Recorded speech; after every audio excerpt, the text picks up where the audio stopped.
Y nos vamos con nuestro próximo invitado de inmediato, porque Jorge Contese ya está conectado. Él es doctor en Derecho y queremos conversar con él, por supuesto, sobre el proceso constituyente, las principales dudas jurídicas del texto constitucional. Él es, como les decía, doctor en Derecho y Jorge Contese, abogado constitucionalista, con quien queremos conversar sobre esta Constitución que algunos han llamado partisana, pero que a nosotros nos parece un texto bastante equilibrado. ¿Cómo estás, Jorge? Bienvenido a La Voz de los que Sobran. Muchas gracias por conectarte con nosotros esta mañana. No, muchas gracias a ustedes por la invitación.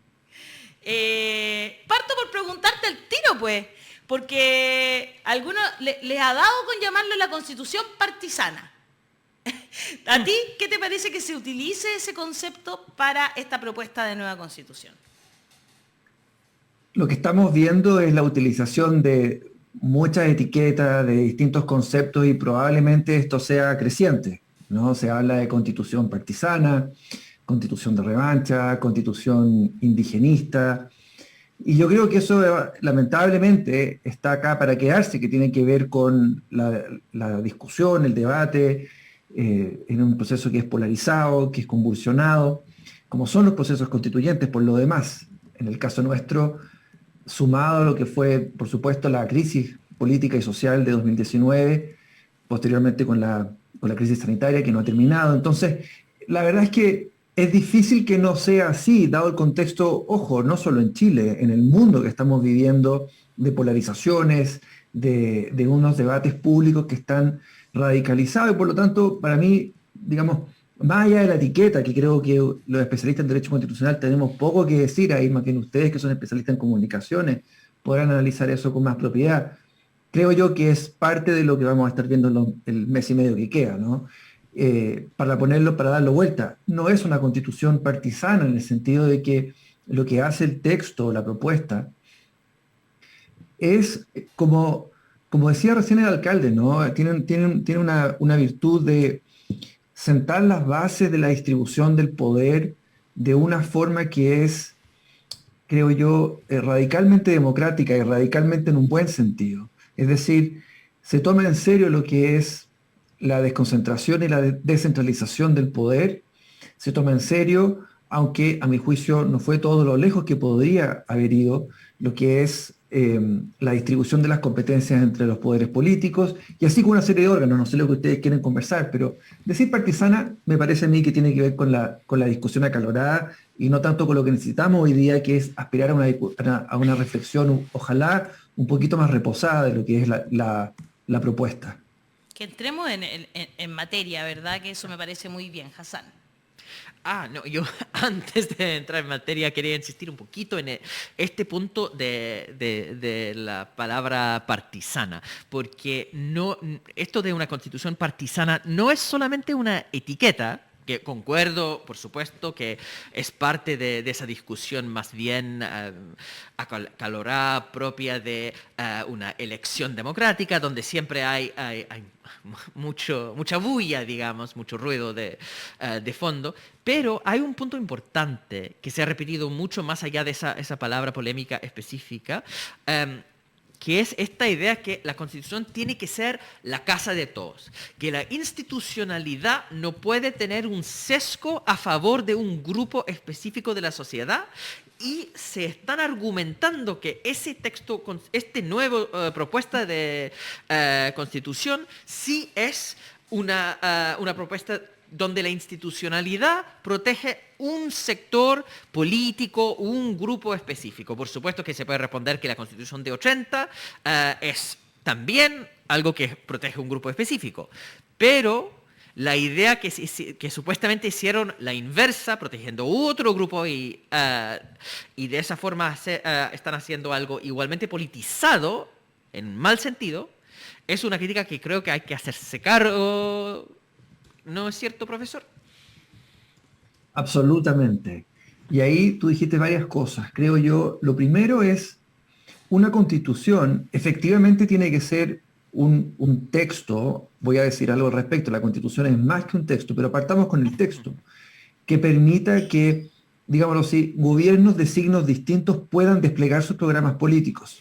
Eso sí es importante en el sentido de que una constitución es virtuosa si permite, no solo por sus reglas orgánicas, que el poder se alterne, sino, como digo, que los distintos gobiernos puedan desplegar aquello por lo cual han sido elegidos. Entonces la pregunta que uno tiene que hacerse ¿es esta una propuesta de constitución que permite que gobiernos de signo distinto desplieguen sus programas de gobierno, sí o no?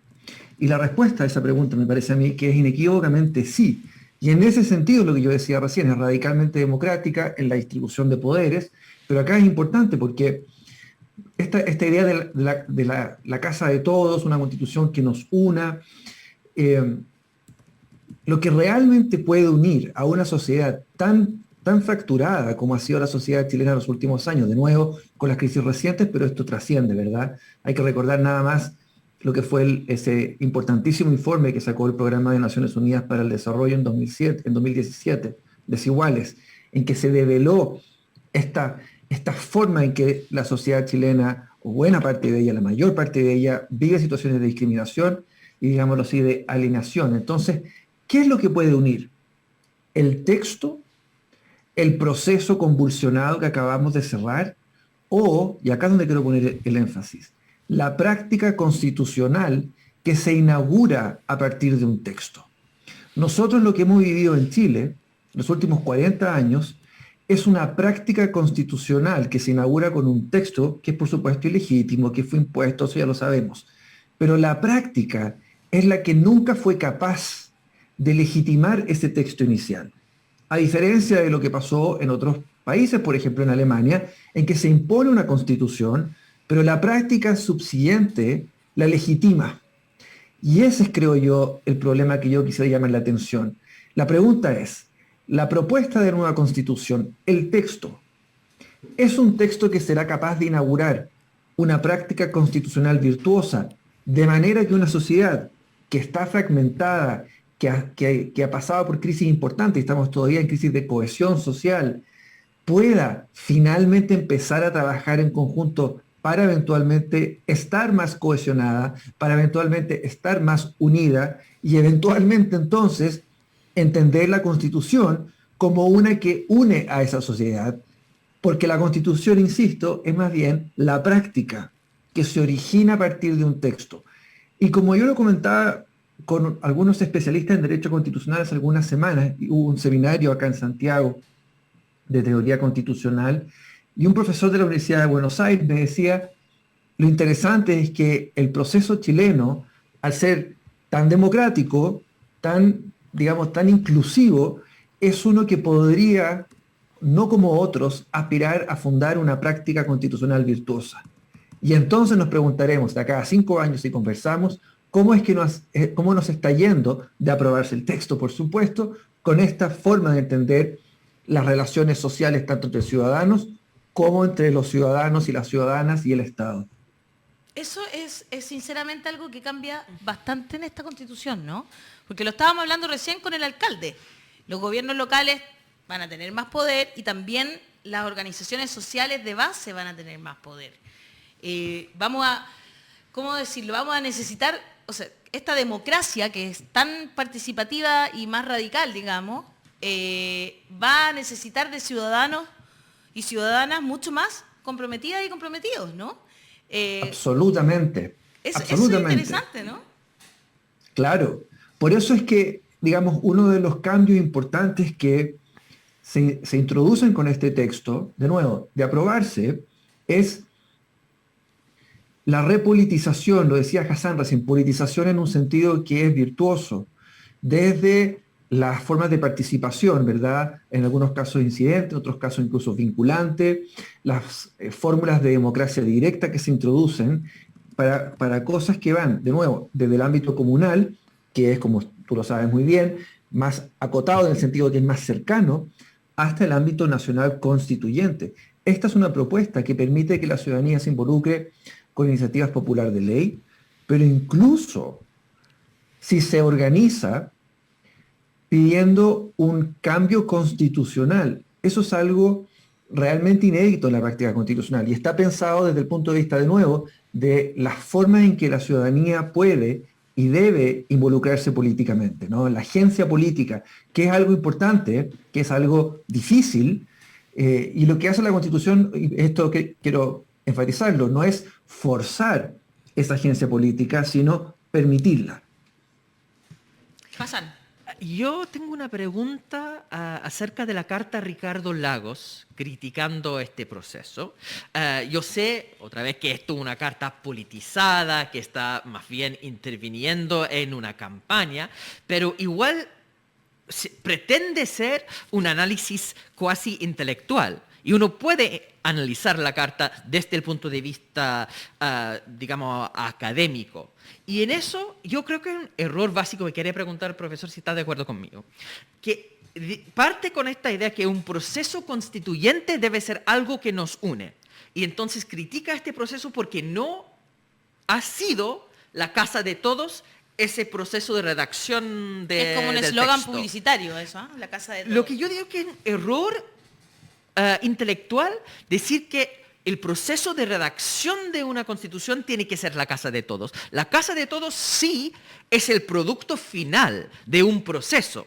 Entonces, si estamos hablando exactamente de esto, de la práctica constitucional posterior a la ratificación de un texto, ese proceso es lo que finalmente genera la casa de todos cuando habitan esa institucionalidad los que entran. Yo tengo puros ejemplos anglosajones, pero yo pienso en el Servicio Nacional de Salud en Inglaterra, pienso en la Administración de la Seguridad Social en Estados Unidos, que son instituciones que están de alta popularidad, incluso con la derecha, que en el momento fueron objetos de muchos ataques de esa misma derecha política y terminaron siendo parte de la institucionalidad. Que la historia constitucional a nivel comparado, si uno ve Bruce Ackerman, ¿no? Ese concepto de momentos constituyentes, son momentos de conflicto más bien. Y la casa de todos es lo que se construye después. Entonces quería saber si está de acuerdo conmigo que el error de Ricardo Lagos es confundir metas con caminos. Y la meta de la casa de todos es precisamente lo que se podría construir más factiblemente con apruebo que con rechazo. Claro, hay mucho ahí. Para seguir con las metáforas, ¿no? Si es la casa, cuando se está construyendo una casa, si uno se acerca a ese espacio, normalmente es un espacio que está sucio, desordenado, hay música sonando, si ya se hicieron los tijerales, hay una bandera puesta, pero faltan unas piezas, no hay terminaciones todavía. Entonces, claro, la aspiración es que esa construcción permita después ser habitada, y una vez que está habitada, digamos, no hay como una casa que se siente habitada, ¿verdad? Claro. Todos hemos estado en casas que se sienten no habitadas y son inhóspitas. Entonces, esa metáfora creo yo que sirve para poder poner en perspectiva qué es el proceso, qué es lo que un proceso puede hacer, qué es lo que no puede hacer. Para dejar las metáforas, porque no es mi fuerte, creo que lo importante es lo siguiente. ¿Cuáles son procesos en los cuales se ha producido esta idea de el producto que termina es uno de unidad? Estoy pensando, por ejemplo, en esa foto famosa o infame, según cuál sea la perspectiva que uno adopte, de las manos tomadas, los brazos en alto, la reforma en educación, hace algunos años, ¿verdad? Educación ha sido posiblemente el derecho social que de manera más importante y más saliente ha radicalizado, ha producido, estoy buscando la palabra exacta, lo que ha hecho es como gatillar la discusión constitucional y posteriormente constituyente. Recuerden ustedes hace 10 años, cuando estábamos en las marchas, ¿verdad? Era por un tema de educación. Y sí, luego entendemos que el problema está en la Constitución. Mientras tengamos esta Constitución, pareciera ser que no podemos reformar el sistema educacional. Compara eso con lo que fueron los acuerdos que vienen desde la política de los 90, digamos, la política del consenso, en que estamos unidos, ¿verdad? La idea de un consenso en que hay unidad, pero claro, unidad que es forzada por arreglos institucionales, por una cierta cultura política, que yo creo no es preferible a esta sensación que ponen algunos de no unidad, de falta de unidad, pero con arreglos institucionales que, vuelvo al punto inicial, tienen que ser capaces de permitir que por la implementación y por la práctica de esos diseños institucionales, entonces sí haya unidad. Para decirlo de forma más simple, si somos capaces, a partir de un texto como el que se propone, de genuinamente generar unidad, no forzadamente con arreglos institucionales impuestos, me parece a mí que eso es mucho más virtuoso que la aspiración por un producto que genere esta sensación de unidad, cuando por lo demás, como ha dicho el ex convencional Agustín Esquella repetidamente, es una sociedad que está desunida. Aspirar a que el proceso iba a unir en un proceso de más de un año, cortísimo, ¿verdad? Y de repente iba a transformar a una sociedad que viene polarizada y con falta de unidad a una sociedad unida, es por lo muy bajo ingenuo. Claro. Y nos vamos a quedar con qué ingenuo. Por lo muy bajo, por claro, eso digo, ¿no? Sí, no, sí, yo lo entiendo. Lo entendí súper bien. Jorge, te queremos dar las gracias por estar hoy. Yo sé que tenías que irte a las 12 en punto, así que te vamos a liberar cuál Cenicienta. Claro, es que me dijeron de 11:30 a 12, sí, y yo pues, dije que a las 12 terminamos, pero me parece importante que hablen con el alcalde mucho más que conmigo. Así que gracias a ustedes por la invitación. No, muchas gracias, Jorge, de verdad, sí. muy agradecidos por esta entrevista, me parece muy clarificadora también de lo que es una constitución. Porque desde ahí tenemos que partir también, ¿no? A entender muy bien, y eso tiene mucho que ver con la discusión de fondo. Un 90% de las noticias falsas de la derecha se aprovecha de la confusión de qué es una constitución. Exacto. Porque asumen que si no está en la constitución, entonces desaparece, porque no entiende la relación entre la ley ordinaria y un texto constitucional, y ahí entra... Y con lo que algo que no hemos dicho, perdona Hassan que te interrumpa, pero no lo dijimos, y tiene que ver en esta idea de práctica efectivamente con la legislación posterior, que en el caso de la nueva propuesta es muy importante. O sea, si uno lo revisa, la cantidad de veces, correctamente, que se delega hacia la habilitación legislativa posterior, es algo muy importante y es como tiene que ser. O sea, la confianza hoy día la pone en la ley, que es importante que entendamos la ley como una garantía y no como una amenaza. Eso es una cosa. Y lo otro, que es algo que ha sido impresionante en solo una semana desde que se entregó la propuesta, ¿verdad? Que es la interpretación constitucional. Eso ha sido para mí, digamos, como especialista en derecho constitucional, de las cosas más sorprendentes, que es la desprolijidad con la que se ofrecen interpretaciones constitucionales como si fueran plausibles. Claro. Y los juristas sabemos que hay interpretaciones que son posibles, y en ese sentido plausibles, y otras que no lo son, aun cuando el texto, si uno lo toma aisladamente, como se ha hecho estos días, por ejemplo, todo el tema de consentimiento y consulta indígena, permitirían en abstracto fundar interpretaciones como las que hemos escuchado. Entonces, es importante hoy día también entender eso, tener una discusión, como decía al principio, más reflexiva, un poquito más pausada, que es una aspiración mía. Yo sé que es difícil porque si senadoras en televisión dicen sin ningún problema que existen normas que en verdad no existen, imagínense ustedes lo que podemos esperar del resto de la discusión pública. Así que, nada, felicitaciones a ustedes por tener puestos los temas y poder seguir conversando sobre esto, que creo yo que es lo más importante para que las personas puedan votar informadamente. Perdón, solo para preguntar, súper directamente sobre lo que acaba de decir. Para explicar a los que están escuchando, una interpretación que es plausible o no plausible no depende así de esa cuestión puramente léxica. Porque al final cuando uno está en la interpretación literaria, por ejemplo, hay facultades de literatura que se dedican a hacer interpretaciones diversas y bien divertidas de distintas novelas.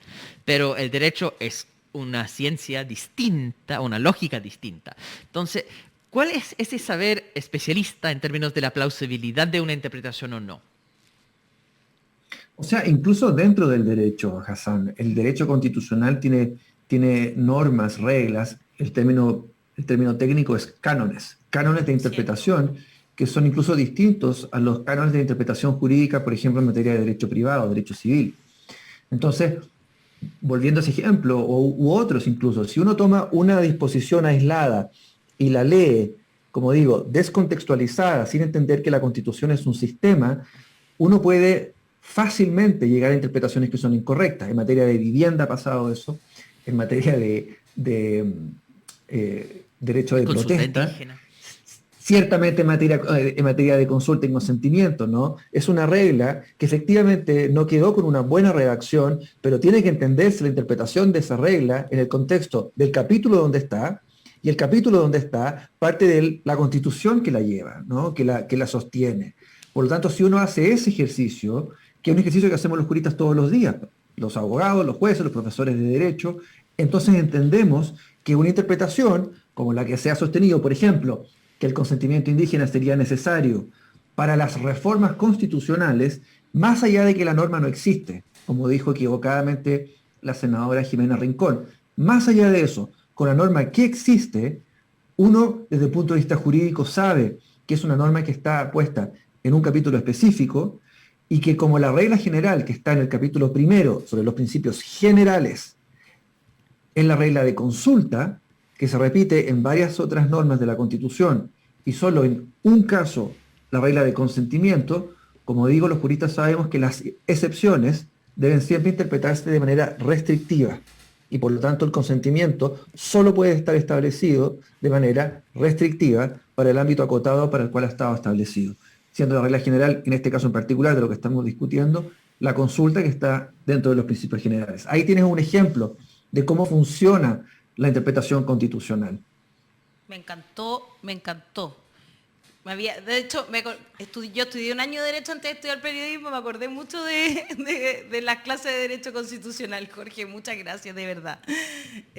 Un abrazo para ti y seguiremos acá tratando de informar desde donde tenemos que hacerlo, ¿verdad? Desde el texto mismo, desde la propuesta. Sí, es que yo, escuchando esto, que los abogados se van al texto de la interpretación, yo que soy solo cientista político, entonces siempre hago la pregunta... Solo cientista político. Eso es la humildad falsa del mundo académico, pero realmente el tema de ciencia política es que cuando uno habla de la plausibilidad de la interpretación y uno va al texto, hay distintas opiniones, no todas las opiniones son iguales, porque hay una institucionalidad, el mecanismo institucional para determinar cuál es la interpretación correcta y cuál es la interpretación equivocada. Entonces, cuando uno tiene una norma vinculante, es porque hay una persona, un agente, que puede decir, esta es la interpretación correcta y yo tengo el poder de hacerla cumplir. Entonces, en el caso de la consulta indígena, eso no está en el aire. Eso va a la Corte Constitucional y ellos van a fallar directamente si... procede la consulta indígena o no en un caso de reforma constitucional. Y si, entonces la pregunta es, ¿cuál es la técnica de interpretación de esos cortes constitucionales? Y si está escrita en la historia de la ley la interpretación que está dando el profesor acá, entonces no hay más debate que eso. Ellos han sido súper explícitos en la interpretación restrictiva a la consulta, por ejemplo. Excelente invitado el señor Contreras, muy claro, dice Elena Ortiz. Nos están pidiendo también que este extracto del programa del día de hoy, dice también, excelente invitado, dice Rosario Zavala. Dice que lo pongamos, por favor, publiquen el extracto de la entrevista de Jorge Contese, dice Marcia Pérez, así lo haremos. Un abrazo, profesor, que esté muy bien, muchas gracias. Chao, que estén bien. Chao, Gracias. chao. Chao, cuídense. Ahí estaba Jorge Contese, doctor en Derecho, con quien conversamos hoy sobre Derecho Constitucional